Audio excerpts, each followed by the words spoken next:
So, what do you need to know about child interviews? The first thing that you need to know is that some judges, no matter what the age of your child, the judge will not feel comfortable interviewing your child because they don't believe it's appropriate to bring your child into a courtroom and essentially pick who they would rather reside with, mom or dad. With that being said, the preference of a child is one of the factors that the court does need to look at when assessing what's best for the child. So if the judge does allow a child interview, what the judge will do is have the children come in.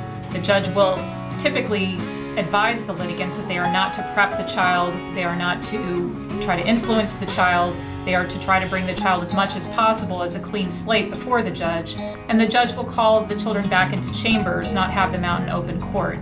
The interview will be recorded though, and the litigants will have had an opportunity to provide questions for the child prior to the judge's interview.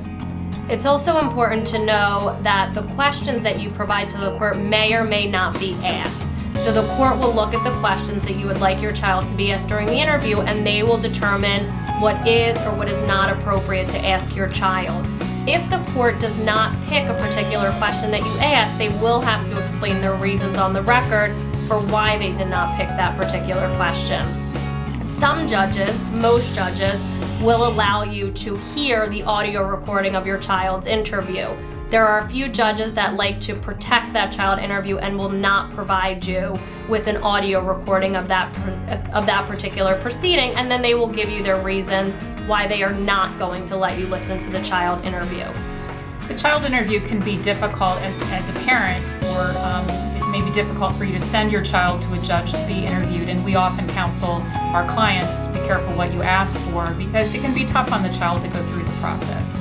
And judges often notice that the children feel caught in the middle and have trouble making this decision anyway. The judges almost never flat out ask, which parent do you want to live with? They beat around the bush and they ask that more indirectly.